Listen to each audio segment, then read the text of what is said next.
핀란드 스타트업 생태계에 대해서 얘기해달라고 하셔서 이렇게 왔는데, 일단 초대해 주셔서 감사하고요. 오늘 최대한 핀란드는 어떻게 작동하고 있는지에 대해서 소개를 하도록 하겠습니다. 그래서 오늘 제가 이제 얘기할 내용은요, 핀란드 스타트업 역사, 그러니까 간단하게 간략하게 어떻게 그게 생겼는지, 두 번째로 이제 성공한 사례들 몇 가지를 얘기해 드릴 거고요.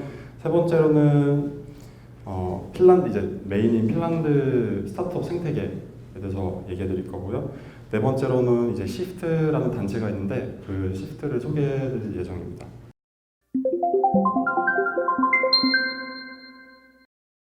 핀란드 스타트업 역사에 대해서 말씀을 드리겠습니다. 첫 웨이브라고 할 수 있는데 그게 90년대 초반에 잠깐 있었어요. 2000년도에 닷컴 버블이라고 아마 들으셨을 건데, 내가 하고 싶었던 아이디어를 하고 싶어서 스타트업을 했는데 기술이 없었던 거죠. 그래서 많은 스타트업들이 폐업을 했었는데요. 2008년도 그때부터 노키아가 핀란드에서 엄청 안 좋아지기 시작했던 때가 이때거든요.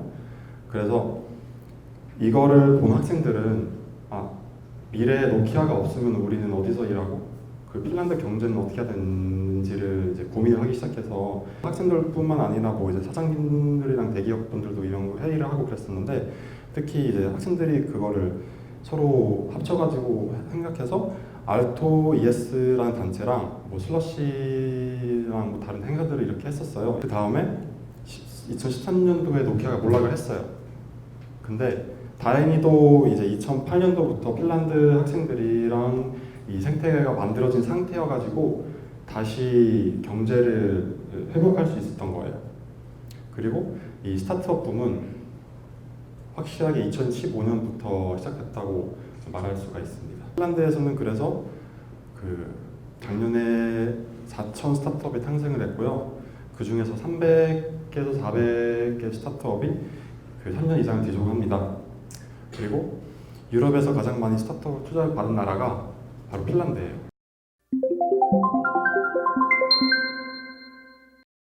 저는 이렇게 저희 생태계를 이렇게 표현하고 있는데요. 생태계에는 이제 스타트업이 당연히 있고, 대기업이 있고, 대학교 교육 시스템이 있고, 투자자가 있고, 정부가 있고, 그리고 그 안에 이제 커뮤니티가 만들어지는 거잖아요. 첫 번째로 스타트업. 대다수가 다 학생들이 하는 거야, 아니면 20대. 고등학교만 졸업해가지고 스타트업 하는 경우도 되게 많아요. 그리고 국내 및 해외 분야별 인재들이 있다는 거는 해외에서도 학생들이 되게 많이 와요. 문화도 다르고 그러다 보니까.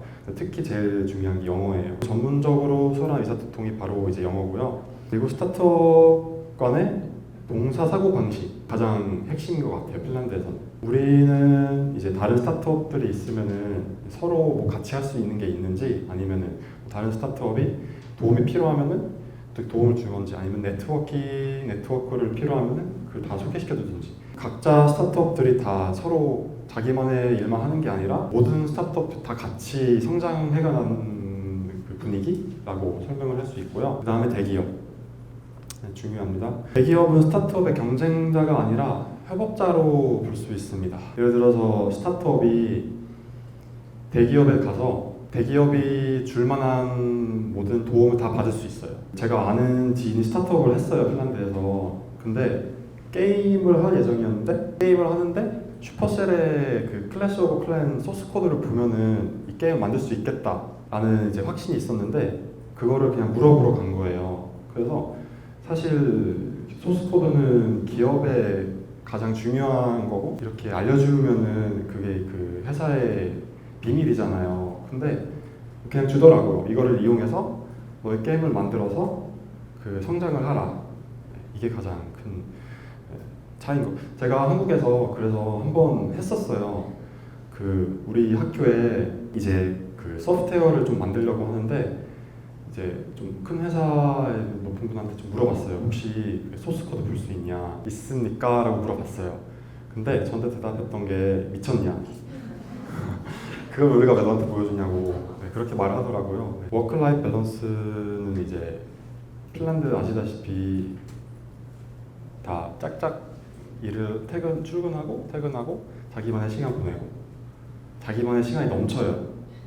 그래서 이런 시간을 통해 이제 뭐 스타트업을 하고 싶으면 이런 거에 대한 고민을 많이 할 수 있고 다른 분들도 만날 수 있는 여유도 있고 뭐 취미도 할 수 있고 이게 되게 중요해요. 창의적으로도. 그 다음에 교육 시스템들. 핀란드가 1위로 유명하죠. 제가 봤을 때 가장 중요한 건 영어입니다. 영어를 꼭 전문적으로 할 줄 알아야지만 사실 해외에서 투자를 받을 수 있는 건데 한국에서는 이게 좀 힘들더라고요. 보니까 물론 한국에서 배우잖아요. 근데 그 방향이 약간 틀린 것 같아요. 필기로 하거나 이러는 거 말고 핀란드에서는 초등학교 때부터 회화를 하거든요. 처음부터 끝까지. 그리고 코딩의 중요성. 초등학교 때부터 코딩을 배웁니다. P2P로 온라인으로 사람들과 프로젝트식으로 그 IT 관련 실제로 스타트업을 하면은 그런 주제를 가지고 같이 개발하는 그런 교육 시스템이에요. 그래서 무조건 IT 회사에 가서 회사가 어떻게 되는지를 알아야 되고 이런 게 다 그 교육에 들어갑니다. 예를 들어서 아르토 대학교 보면은 거기에 이제 스타트업 관련된 게 다 거기에 있어요.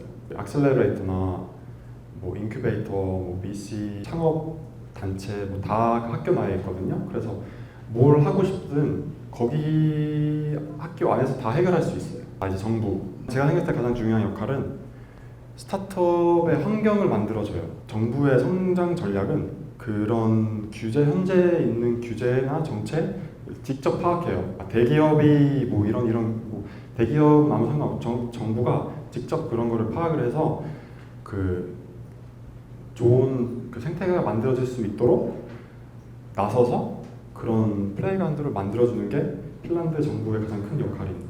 마지막으로 이 모든 studi오들이 이제 커뮤니티를 만들어내잖아요. 근데 핀란드에서는 이 커뮤니티를 만드는데 대학생들이 가장 큰 역할을 한 것이라고 이제 다들 얘기를 하고 있습니다. 그래서 커뮤니티를 만들고 단체들도 비영 단체도 만들고 행사도 주최하기 시작했습니다. 처음으로 알토 ES라는 단체가 있는데 이 단체가 2008년도부터 노키아가 몰락할 거라고 예상을 해가지고 학생들끼리 모여서 어떻게 하지 생각을 하기 시작했어요. 그래서 이제 이 창업 단체가 생겼는데 이 창업 단체는 비영리 단체예요. 다른 단체들이랑 똑같이 그 이익을 내기 위한 게 아니라 서로 봉사 사고 방식으로 가지고 더 좋은 그 생태계를 만들기 위해서 이런 걸 하자 같이. 유럽에서는 현재 가장 활동 중인 단체입니다. 제가 생각하기에는 이게 핵심인 것 같아요. 그러니까 모든 게 다 여기서 시작했고 모든 게 이 단체가 같이 커뮤니티를 만들어 나갈 수 있어서 그런 큰 기업들이 스케일업을 할 수 있었고 그런 그 결과를 낼 수 있었다고 생각을 하고 있습니다. 슬러시인데요. 이 슬러시가 왜 이렇게 커질 수가 있었는지에 딱 이유가 하나인 것 같아요. Not Silicon Valley, better because different. 이거를 해석하자면은 사실 실리콘밸리를 따라하려고 하는 생태계들이나 나라들이 엄청 많아요. 근데 그 실패하는 이유가 로컬라이징을 안 해요. 핀란드는 그거를 성공을 했어요. 핀란드는 추운데 땅에 슬러시가 있어요. 이게 그래서 이름이 슬러시예요. 네. 그리고 어두워요. 그래서 행사 갈 때마다 항상 어두워요, 분위기가. 그리고 저 불빛 있잖아요. 저거는 뭔지 혹시 아시는 분 있어요? 이거 라이트쇼 같은 거 항상 있잖아요. 가면 오로라를 표현을 한 거예요. 핀란드 하면 오로라잖아요.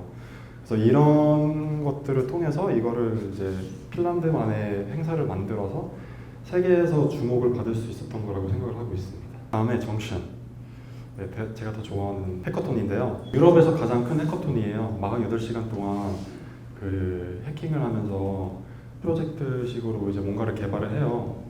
그래서 작년에 핀란드에서 1,500명의 참가자가 있었고 이 해커톤 말고도 재밌는 행사를 주최를 하는데 정션에서 그 행사 이름이 Stupid Hack. 가장 말이 안 되는 거를 개발하는 팀이 우승을 해요.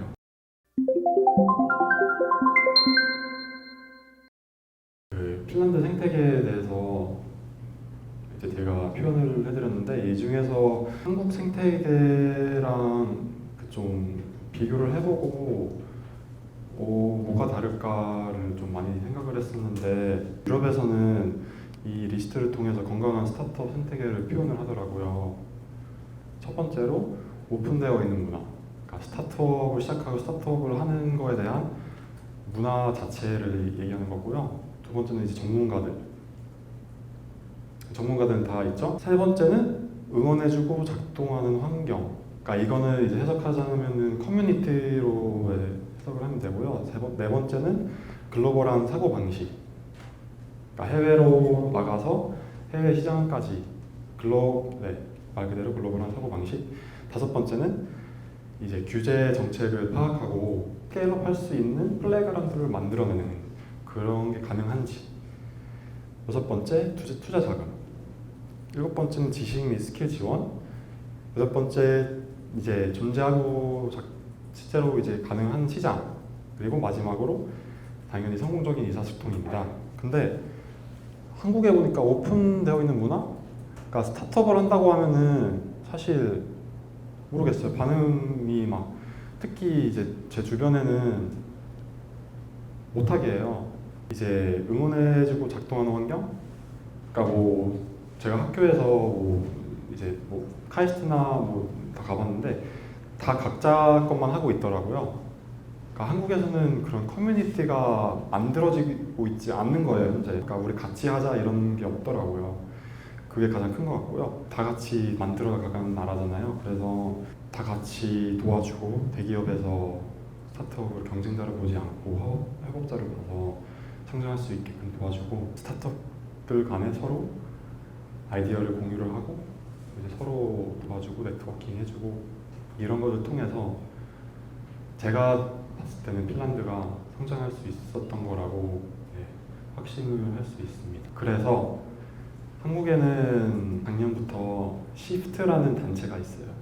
대학생들끼리 만들어낸 비영리 단체인데요. 목표는 당연히 이러한 비슷한 로컬라이징이 된 한국만의 생태계를 만들어내가는 게 저희의 비전이고 목표고 지금 계획을 하고 있습니다. 이거를 통해 가지고 이런 커뮤니티를 만들어 나가는 거를 지금 이미 시작을 하고 있습니다. 한국에도 진짜 그 IT 쪽으로 인재들이 그러니까 어린 청소년들도 엄청 많은데 그 청소년들이 다 같이 커뮤니티를 만들어 가지고 스타트업 쪽으로 생각을 해가지고 성장해 나가면 엄청난 일이 있을 것 같다고 생각을 해가지고 이게 이제 저희 시프트라는 단체의 최종 목표인 것입니다. 그래서 아까 말했던 그 세 가지 중에 글로벌 접근성이랑 커뮤니티잖아요. 저희는 커뮤니티를 통해서 이런 생태계를 만들어서 이제 대학생들이 스타트업을 해가지고 스케일업을 할 수 있도록 하는 거를 지금 계속 하고 있습니다.